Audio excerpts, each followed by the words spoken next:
100 kilometre পাড়ি দিয়ে গ্রামের একটা বিয়ে খাইতে চলে গেলাম। কোন জেলায় বিয়ে খাইতে চলে গেলাম আর গ্রামের বিয়েগুলো কেমন হয় চলেন আজকে আমার ব্লগে আপনারা দেখবেন, আপনাদের সঙ্গে শেয়ার করব। আজকে আমাদের যাত্রা ছিল গোপালগঞ্জ টু নড়াইল। নড়াইলে আমরা চলে গেলাম, তাও আবার আমার 3 হুইলার বাইক নিয়ে। তো আমাদের লং জার্নি ছিল। আসলে ফার্স্ট টাইম আমরা এত দূরে ফ্যামিলি নিয়ে একই বাইকে করে এত দূর জার্নি করছি। আসলে এত দূরে হাইওয়েতে জার্নি করাটা আমাদের জন্য অনেক রিস্কি ছিল। তারপরে আমরা শুধু গ্রামের বিয়েটা কিভাবে হয় সব কিছু দেখার জন্য বিশেষ করে এই বিয়েতে গিয়েছিলাম। আজকে আমরা যাব গোপালগঞ্জ থেকে নড়াইল। আর এটা দেখে 6টায় আমরা ঘুম থেকে উঠে আমরা রওনা দিলাম এবং দেখতে দেখতে আমরা চলে আসলাম মধুমতি সেতু, মানে কালনা সেতু। আপনারা ভাটিয়াপাড়া থেকে লোহাগাড়ার দিকে যেতে যে সেতুটা হয়েছে ওটাকে বলে মধুমতি সেতু বা কালনা সেতু। সাবেক প্রধানমন্ত্রী শেখ হাসিনা এই সেতুটা করে রেখে যায়। কোনো সরকার চলে গেল কিন্তু সেই সরকারের কিছু স্মৃতি রেখে ছিল। এখানে অনেক দুর্ঘটনা ঘটতো, ফেরি পারাপার ছিল। আর কালনার ঘাটেই আমার নানু বাড়ি। এজন্য আমার ছোটোবেলা থেকে, মানে আমার জন্ম হয়েছে এই কালনা এবং ছোটোবেলা থেকেই আমার বারবার কালনা। তখন আমরা ফেরি পারাপারে যাইতাম, কিন্তু রিসেন্টলি শেখ হাসিনা চলে যাওয়ার আগে এই সেতুটা করে রেখে যায়। তো একজন চলে যাওয়ার পরে আসলে তার মর্ম বুঝি আমরা যে সে কী করে রেখে গেছে আমাদের জন্য। এবং এই সেতুটা হওয়ার পরে আমাদের গোপালগঞ্জ টু একদম কালনার সাথে সম্পর্ক খুবই ভালো হয়ে যায়। ঘুম থেকে উঠে দেখেন চোখ মুছতে মুছতে কিন্তু আমরা যাচ্ছি। আমি ভোর 6টায় ঘুম থেকে উঠি এবং ঘুম থেকে উঠে আমরা বাইক নিয়ে বের হয়ে যাই হাইওয়েতে। আমরা এতগুলো মানুষ, আমাদের পুরো ফ্যামিলি একটা বাইকে যাওয়া আমাদের জন্য খুবই রিস্ক ছিল। তারপরেও আমরা চলে গেলাম। এখানে আমরা টোল দিব, খুবই সীমিত টাকা তারা টোল নেয়, মনে হয় 10 টাকা নিল আমাদের কাছ থেকে। তো আমরা টোল দিয়ে আমরা একদম ডাইরেক্ট এখন কালনা সেতুর উপরে উঠে যাব। এবং এই সেতুটা যখন উঠি, সেতুটা চলতে চলতে আমরা আসলে বুঝতেছিলাম যে এর আগে কতটা ভোগান্তি হইতো আমাদের। যখন আমরা ফেরি পারাপারে যাইতাম অনেক সময় ফেরির জন্য আমাদের ওয়েট করতে হইতো ঘন্টার পর ঘন্টা, কখন ওই পার থেকে এই পাশে ফেরি আসবে। অনেক সময় অনেক দুর্ঘটনাও ঘটে যেত। আর এখন কি যে ইজি, মানে হয় মাত্র 2 মিনিটের মধ্যে এই সেতুটা পার হয়ে যাওয়া যায় খুবই স্মুথলি, কোনো ঝামেলা ছাড়া।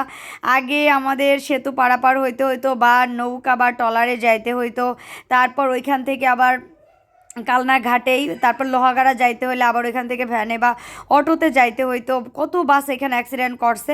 আর এখন খুবই স্মুথলি আমরা 2 মিনিটের মধ্যে আমরা কালনা সেতু পার করে লোহাগাড়া যেতে, আমাদের ভাটিয়াপাড়া থেকে লোহাগাড়া যেতে মানে হাইস্ট 5 মিনিট লাগে।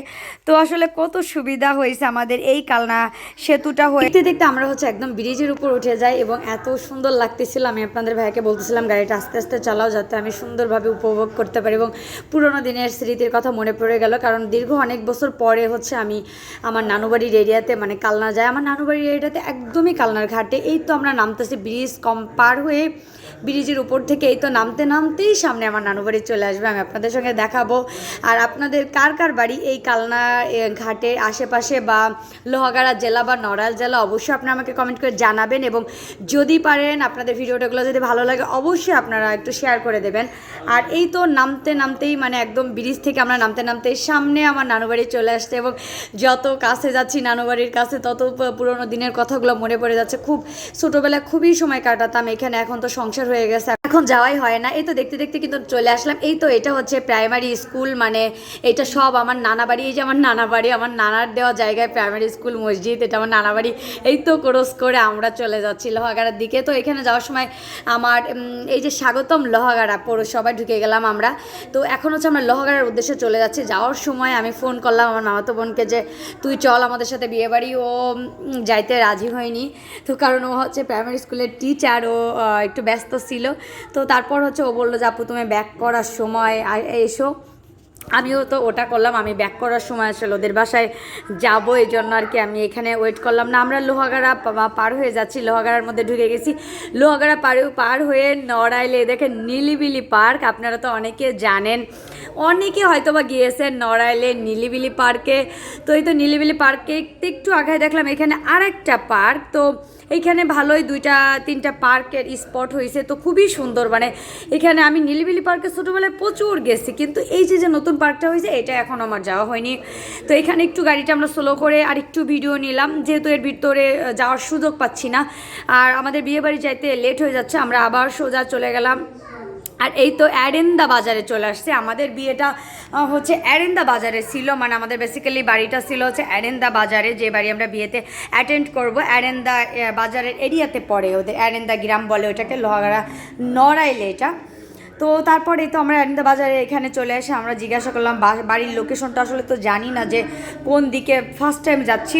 এরপর হচ্ছে আমরা সবাইকে জিজ্ঞাসা করতে লাগলাম যে আসলে লোকেশনটা কোথায়, বা আমাদের যে দুলাভাইয়ের বাড়ি যাব তা সেই দুলাভাইয়ের বাড়িটা শুনলাম। তো এখন হচ্ছে আমরা গ্রামের সুন্দর এই মেঠো পথ দিয়ে আমরা হচ্ছে আমাদের বাইক নিয়ে চলে যাচ্ছি, সামনে আগায় যাচ্ছি। এবং এটা একটু অ্যারেন্দা বাজারের থেকে একটু ভিতরে ছিল, গ্রামের আঁকাবাঁকা মেঠো পথ দিয়ে। আর এই যে সামনে ভ্যানে দেখতেছেন, হঠাৎ করে আমাদের এক মামির সাথে দেখা হয়ে গেল। মামিও কিন্তু যাবে বিয়ে বাড়িতে, অ্যাটেন্ড করবে। তো মামি বলতেছে যে তোরা আমার পিস পিস আয়, আমি ভ্যানের সামনে আগাচ্ছি, মানে মামি আমাদের পথ দেখাচ্ছে। আর এই তো গ্রামের মেঠো পথগুলো এত ভালো লাগতেছিল, গ্রামের দৃশ্যগুলো আসলে খুবই ভালো লাগে। গ্রামের ভিতরে যখন আঁকা বাঁকা এরকম পিস ঢালাই রাস্তা চলে যায়, তো আমার হাজব্যান্ড বলতেছিল তুমি এরকম ছোটো ছোটো ভিডিও নাও, কারণ দেখতে অসম্ভব সুন্দর লাগতেছিল গ্রামের এই মেঠো পথ আঁকা বাঁকা। আমরা গ্রামের বিয়েতে অ্যাটেন্ড করবো বলেই আসলে গিয়েছি। গ্রামের বাড়ির বিয়েতে তেমন একটা যাওয়া হয় না সচরাচর, আর গ্রামের বাড়ির বিয়েতে প্রচুর মজা হয়, যেগুলো কিনা আমাদের টাউনে আমরা এই মজাগুলো করতে পারি না। আমরা দেখতে দেখতে বাড়ি চলে আসলাম। এই তো আমাদের দুলাভাই, দেখতে দেখতে ওনাদের বাড়ি চলে আসলাম। তো আজকের ভিডিওটা এই পর্যন্তই। বিয়ে বাড়ির ভিডিও থাকবে নেক্সট ব্লগে। আল্লাহ হাফেজ।